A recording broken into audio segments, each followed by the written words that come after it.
Going on everybody, I'm the BTC Reaper. My goal on this channel is to teach you how to reap the rewards of trading with the prices going up or down. Bitcoin Ethereum mixed after Fed continues tightening with quarter-point rate hike. The Federal Reserve said Wednesday that it would raise interest rates by 0.25% or 25 basis points, pushing forward with its campaign to quell inflation.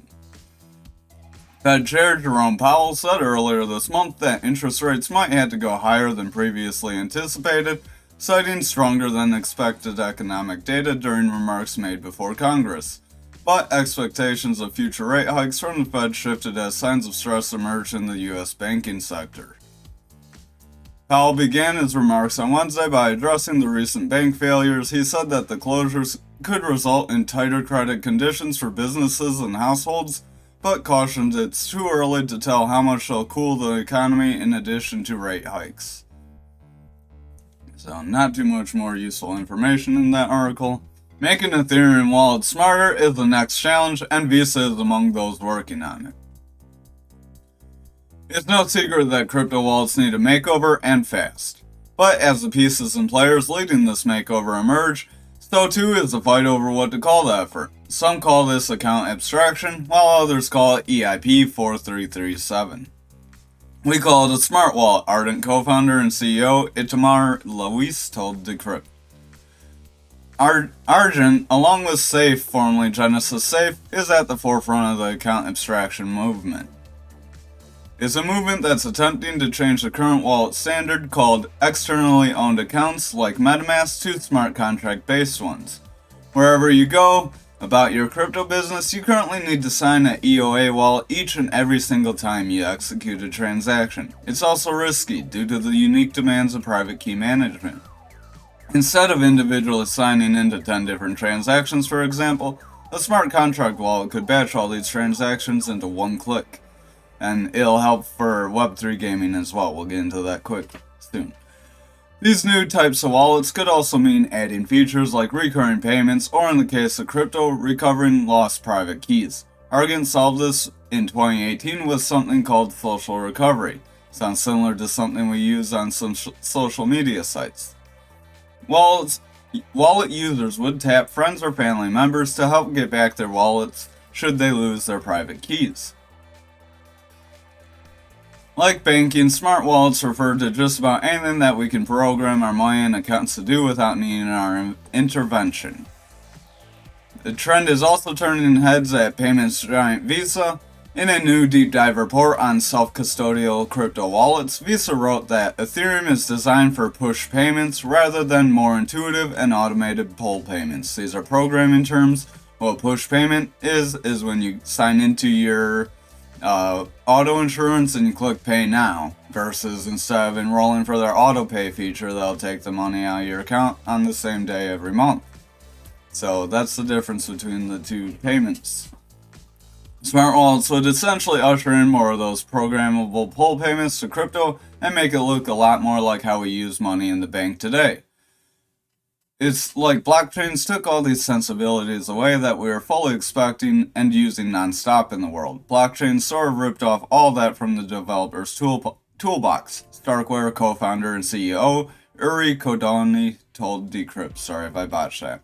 What they're referring to is like the ability to click transfer from checking to savings in your bank account. You can't quite do it in a couple button clicks on the blockchain. So for adoption, we need that ability. Kodani's team is behind StarkNet, the speedy Layer 2 network built on Ethereum, and rolled out a wallet browser extension back in 2021 with Ardent called Argent X. As part of its tinkering the smart wallet space, Visa also turned to the Layer 2 solution to experiment with so-called delegatable accounts. If you play games, you probably won't want to sign a transaction every 5 seconds every time you are killing a player, winning new updates, and then paying for that transaction to go through. With account abstraction, you can program what we call a session key and say, hey, I will let that game sign for me in the next hour, So not too much there. Sounds really good. This is something we really would need for Web3 adoption. Elizabeth Warren takes aim at shady crypto audits and a letter accounting oversights abroad. U.S. Senators Elizabeth Warren and Ron Wyden said they are disappointed with the Public Company Accounting Oversight Board (PCAOB) future to hold auditors accountable for sham crypto audits failure. Given that the ongoing use of sham audits of crypto firms conducted by PCAOB registered auditors misled the public and threatens the integrity of that auditing system, and we now know potentially the banking and financial systems, you have both the authority and responsibility to rein them in, yesterday's letter read. Warren and Wyden also argued that proof of reserve reports do not follow established standards, are not overseen by the PCAOB, and do not prove that listed assets actually belong to the customers. Responding to the lawmakers, PCAOB Chair Erica Williams said that in a February letter that unfortunately the PCAOB confronts statutory limitations when it comes to controlling the audits of specific cryptocurrency companies. Williams also argued that at the time that legislative changes would be needed for the PCAOB's standard setting, inspections, and enforcement programs to apply to audits and auditor behavior concerning entities that are not SEC-registered issuers, brokers, or dealers. So that'd be like the entire crypto space. Warren and Wyden, however, are clearly unhappy with those answers. Citing the Sarbanes-Oxley Act, the lawmakers insist that its plain reading states the opposite, giving PCAOB the authority to act on its broad responsibility to protect the integrity of the auditing system for SEC-registered brokers, dealers, and issuers. Although these standards must be related to audit reports of SEC-registered issuers, brokers, and dealers, they are not required to be exclusive to them, reads the letter. Earlier this month, PCAOB urged investors to exercise caution with proof of reserve reports, which it called inherently limited, and are not conducted in accordance with their auditing standards.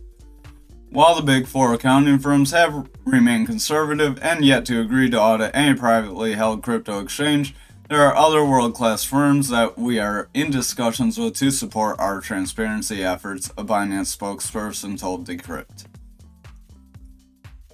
So, new game here, Shrapnel. This looks and plays like a AAA game. The trailer is real good. We'll get to that real quick after we get to the little highlights here. At the Game Developer Conference in San Francisco, Shrapnel's creative developer and Xbox alum, Clint Burrock, gave players a rundown of the extraction-based shooter. The players next to me pointed out a bug or two to the developers. Matter of factly, his screen on my game rebooted a few times. Shrapnel has a realistic and highly cinematic look. The game is set in the year 2044 on a future Earth where there's crashing meteors all over the place. So, there are a few bugs. The game's not perfect, but it does look very good.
So as you can see, that game looks pretty good, and obviously that's the trailer, there's no gameplay there, but is made using Unreal Engine 5, as many AAA game studios are using.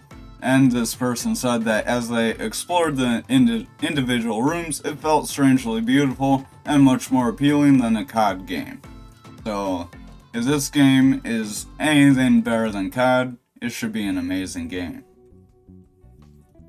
On to the charts. We dumped pretty hard over the last few hours, so we'll get into that.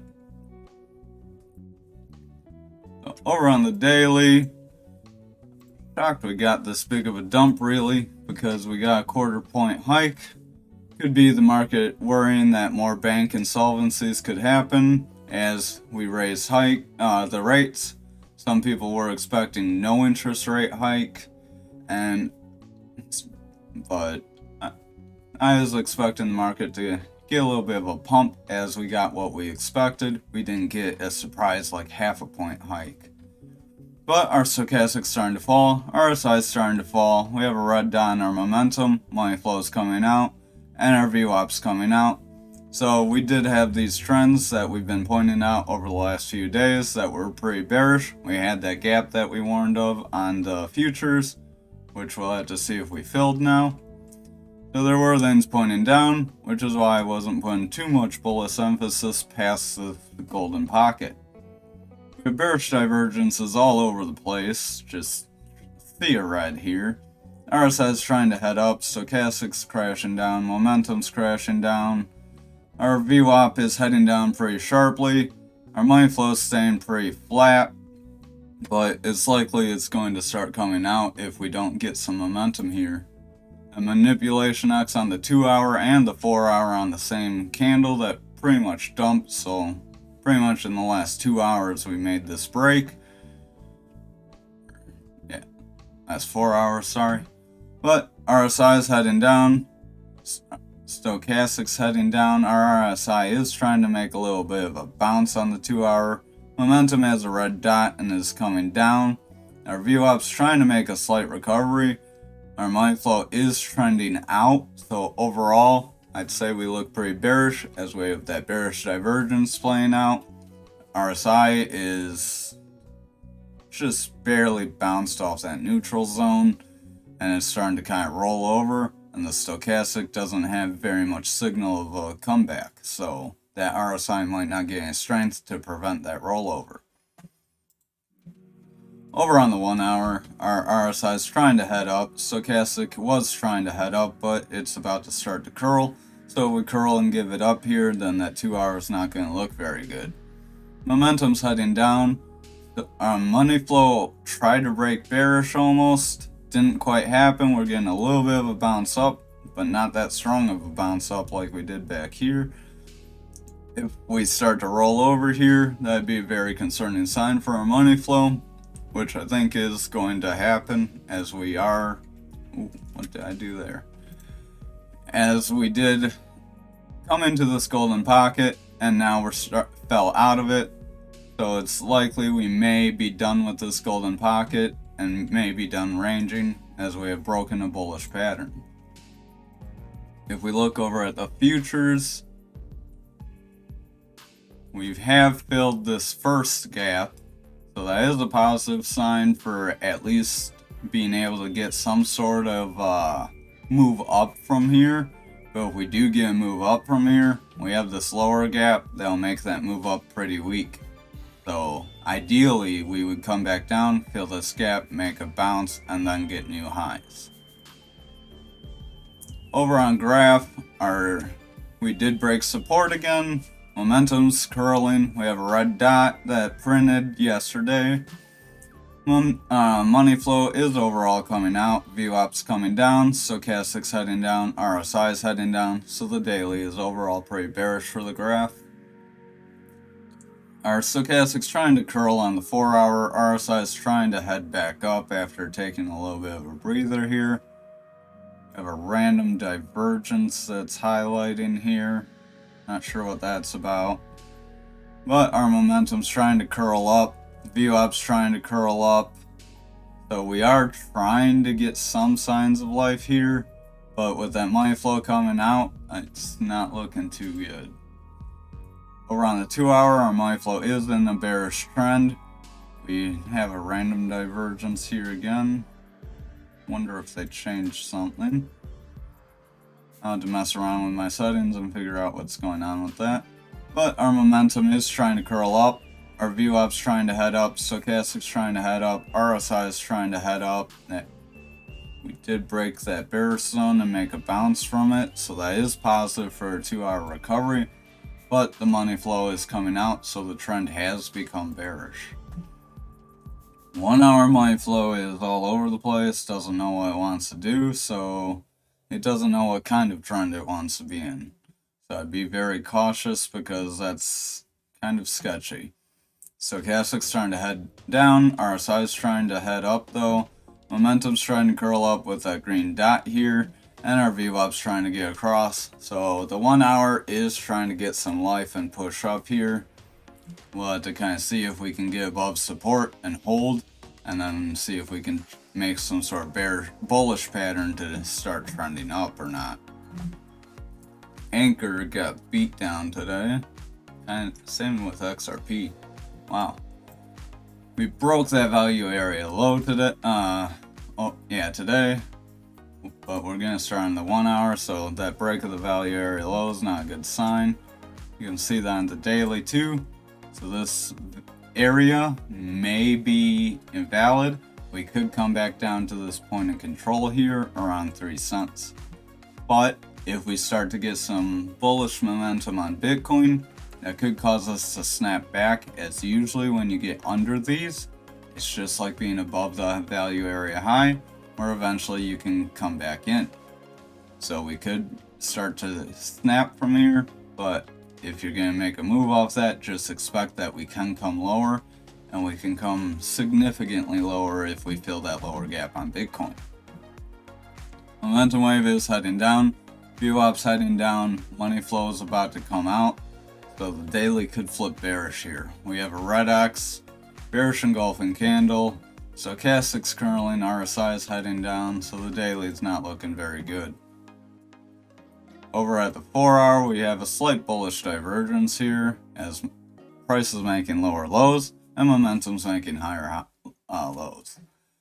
Our VWAP is coming down, money flow doesn't know what it wants to do. Stochastic's trying to make a curl and RSI is trying to make a bounce, so we have some conflicting signs here on the 4 hour. Seems to be the trend of the night. 2 hour took a little bit. Money flow's coming out. Our momentum is looking like we could start to roll up here soon and get a little bit of bullish momentum. So maybe we retest this support and then come back down. But we already did retest it, so it might not happen. Stochastic's trying to curl up, RSI is trying to come up. We did bounce off that neutral zone. Money flow is in the red, so bearish trend. We rejected a bullish cross. Over on the 1 hour, we are trying to come into a bullish trend. So if we are able to do that, that would be a positive sign. Anchor's like the only one kind of flashing the possibility of a bullish trend on the 1 hour. Everyone else is kind of confused. Stochastic's heading up, RSI is kind of flat, trying to start to head up, and our momentum's trying to curl with a double green dot. Excuse me. So we are trying to get some life on the 1 hour here. As you can see, like Bitcoin, it's iffy. I mean, momentum is curling, and money flow is trying to bounce. But we do have that lower gap, so that's the only thing that kind of has some caution with me right now. Over for XRP, we are heading back down toward our support, so hopefully we can make a bounce off that if we hit it. Stochastic's heading down, RSI is heading down, momentum's going to curl out pretty aggressively if we keep this up. VWAP's starting to head up, and our money flow is overall bearish still. Over on the 4 hour, our money flow is coming out very slowly, so I'd be cautionary. Stochastic's heading down, money flow, or RSI is trying to make a little bit of a recovery here after taking quite a bit of a slide. Our VWAP's kind of flat, after sliding. So 4-hour looks like it wants to try and flatten out or correct up, but we'll have to kind of see if we can get some momentum. XRP has been pretty much on its own, separate from Bitcoin, with all the news. Money flow is coming out for the most part over the last few hours. It is in a bullish trend, but with it coming down, that bullish trend is weakening. VWAP is heading up. Momentum looks like we could curl. RSI is sliding. Stochastic's very weak. So kind of mixed signals on the 2-hour. We could curl up and kind of test higher, or we could kind of just lose all our strength here. Over on the 1-hour, we're trying to get a double green dot here, but we're not really getting any movement off of that. We have a bullish divergence on our stochastics that brought it up, but again, not getting much movement from it.